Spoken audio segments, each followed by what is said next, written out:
everybody. I'm VJ Flag. And I'm Rich G, and this is episode 298, Securing Success, Why Insurance Matters for Your Small Business. Hey, no, don't anyone go anywhere. This is not going to be a snoozer. This is like actually important to your small business. Yeah, we're not trying to sell you insurance, okay? No, neither one of us are licensed agents. But this is business insurance is not a luxury. It is a necessity. And so many small business owners, your ventures culminate in your hard work, your dreams, and your reliance. And we want you covered. Yeah, and protecting your valuable asset, which is your business, should be a top priority. Understanding the basics of business insurance and its relevance can make the difference between your business's long-term success and potential difficulty. It's so important. These are the things that bite us in the butt at night that I can't believe this is happening to me. Well, if you have insurance, it won't. Right. And I think the first thing we should do, because we notice there's a lot of new business owners that join us. We should define what business insurance is. I think we should do that first. Well, business insurance is a broad term. We all know it. And frankly, I'm not an expert on this, but it encapsulates various types of coverage designed to protect your business from financial losses. This can stem from many different risks, such as property damage, legal liabilities, employee-related risks, and losses from business interruption. The types of coverages could include, general liability insurance, property insurance, workman's comp. Each type is tailored to safeguard against specific risks that can harm your business. So, why is business insurance important? Thank you for asking. Running. Why is it important, BJ? Oh my gosh.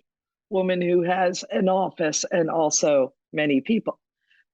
Running a business is inherently risk-laden. Yeah, the threats are manifold, from natural disasters damaging your property to a customer slipping and falling at your premises, or even an unexpected pandemic bringing operations to a halt. Business insurance serves as your safety net, as a buffer protecting your business from financial implications of such unfortunate incidents. Is an investment that enables your business to weather the unexpected. Again, the unknown unknowns that bite us in the butt, and bounce back from a loss and keep your business and dream alive. The gravity of business insurance is undeniable. The next critical question is how to navigate the essential aspect efficiently, effectively as a small business owner. And you're not doing it alone, so don't worry. Let's dive in. So step one, we want you to identify the risks with your business. Every business is unique and faces its own set of risks. A restaurant might consider risks related to food safety, while a small tech company may be more concerned about cybersecurity threats. The first step towards effective insurance coverage is accurately identifying, assessing your business's potential risks. This can be done independently or with professional guidance through a detailed risk assessment process. It's a real great time to have a very good insurance agent. Yeah. And here's some, let's just take work from home employees. This is something that a lot of us are running into. And I don't think a lot of small businesses have thought about this. So here's some steps. And we got this straight from an insurance company, their website. These are some of the steps that they recommend for small businesses to take. Number one, ensure that the employees' homes are safe for business. Okay. That's the first one. They're working from home. They're representing you. Be on the Yeah. lookout for any hazards, you know, water on electrical wires and stuff like that. A kitty cat who eats the electrical wires. I'm just throwing that out that that could be a possible. And then once you've inspected the office space, take a photo for your records.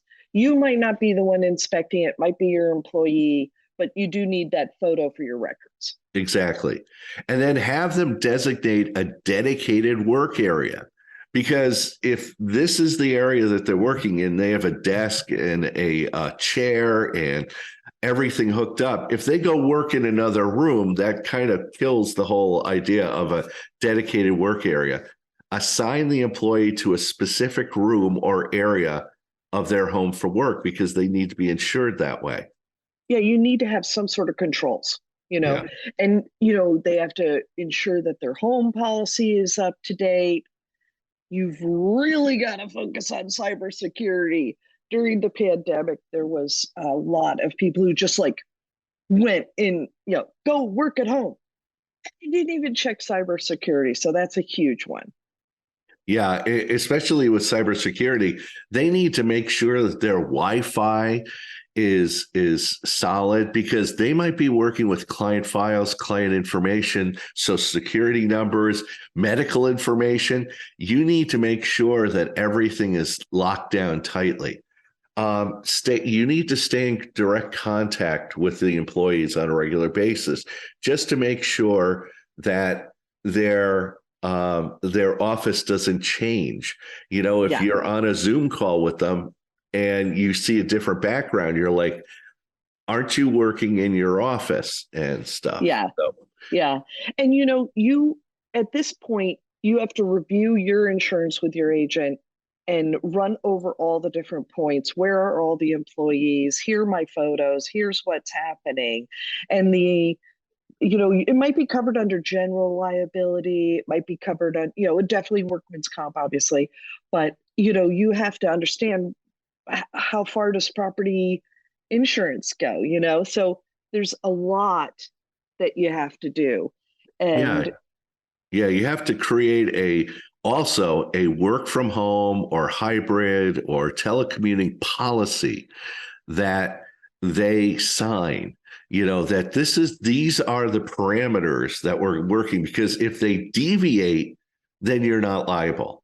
But there should yeah, be a policy of all the different things, because they could be working and then decide to take the garbage out and they're hit by the garbage truck. Are you liable? Well, I was working. Well, no, right. you weren't at your desk. You were taking your garbage out. Well, the garbage is part of my office. And see, that's where you need to have a policy. Yeah.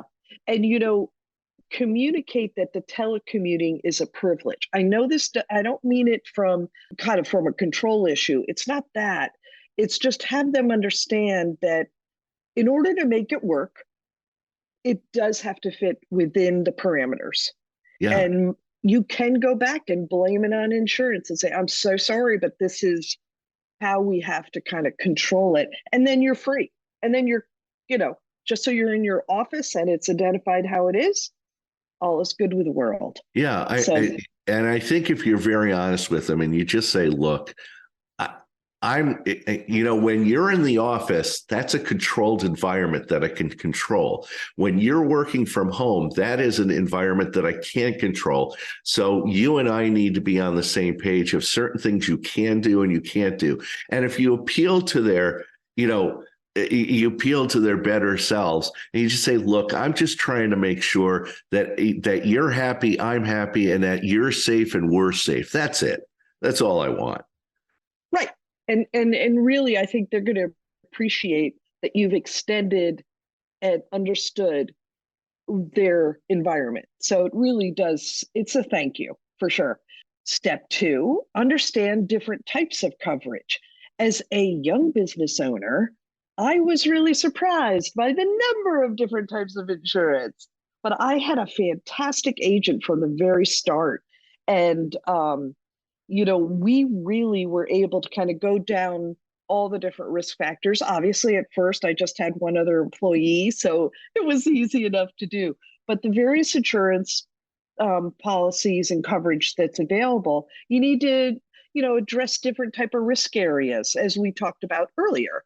Your agent can explain property insurance covers damage to, the business property, while professional liability insurance would cover negligence complaints or Yeah. errors in providing different services. Yeah. And understanding the nuances is critical for selecting the right mix of policies that best protect your business. And we'll be talking more about your provider, but talk to your provider, understand, have them put together a package that is going to protect you and your employees. We have, Right. as a part of the employee onboarding process, a checklist. BJ, you have a checklist, don't you? Hmm. Yeah. And, one of the items that is is check in with the agent and ensure that we're amply covered and the employee has been made aware of all the policies. That's a very interesting thing. I had a fellow client who I said, "Oh, you hired two new people. Do you need employee packets again?" And they're like, "Oh no, we're okay." I'm like, "Oh no, no." And let me reword that: two employees, two employee packets, I'll drop them off. I said, Yeah. oh my gosh, you have to hand this to them, have them read it, sign it, and give it back. No, no, no. Yeah. And they were People, like, why are you so insistent? I'm like, I've had a business for 30 years. That's what you do. do you want to It's talk with attorneys? You'll be talking with attorneys if you don't do that. Yeah. right, right. Oh Step my gosh. three, step three is find a reliable insurance provider. After determining your needs, the next step is to choose a reputable insurance provider. The provider should offer the coverages you need to be financially stable, have a track record of fair and prompt claim settlement. And that's huge. A lot of people Oh, cheap out on this stuff and then they get complain, well, I'm not getting paid enough. Pay more and you will get more. I always yell at exactly. my clients about that and provide excellent customer service. When you have a question, they're right there to help you. Exactly. And comparing quotes from various providers will help you ensure that, you're secure with the best coverage and the best price. I have to add though, I have had two different insurance people and they cover me for different things and they both are fantastic at what they do. I don't think that they could both do all of it, but they're so focused and I have an answer within seconds. And that's what you need to do. Do your due diligence. Yeah. Your best bet, and I think BJ agrees with me, is to work with an insurance broker.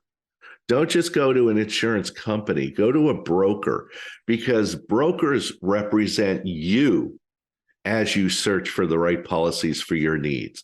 See, if you go with an insurance company, they're going to go, well, we have this great product. Where a Yeah. broker is going to look at you, your circumstance, your situation, your people, the size, how much coverage you need, and they'll go to a number of different insurance companies and get you the best coverage for the best price because Yeah. they work for you, not the insurance company. Right. And you might think to yourself, well, it's just me and Sally over here working away. No, no, no, no. You definitely want to know that that agent will get you the correct coverage. Step four, regularly review your coverage. Businesses' needs and risks evolve over time. Make sure that your insurance cover is at least reviewed annually and what significant changes occur in your business. This way, you can adjust your coverage as needed. One of the biggest things we know, and I think I mentioned this earlier, is as things trigger talking to the agent, new office space, new employees, new huge piece of equipment, things like that. Every 3 years, we get another large printing machine. Oh my gosh, we get that insured pronto.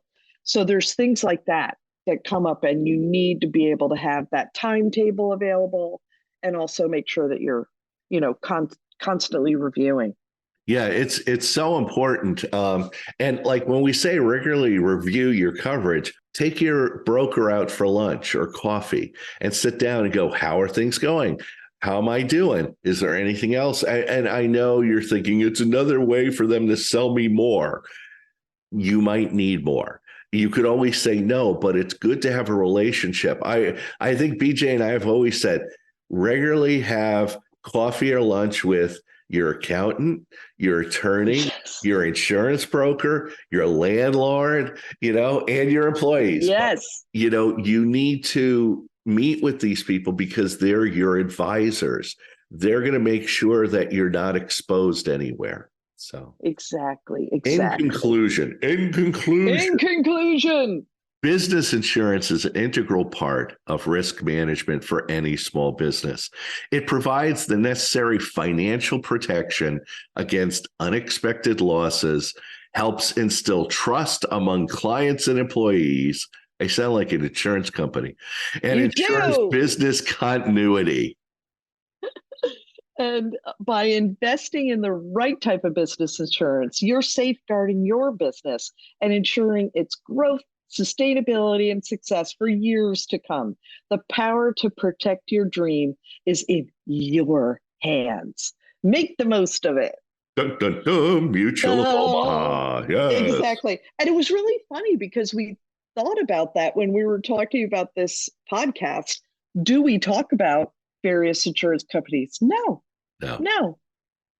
We want you to talk to your broker. And that's our resource for today, too.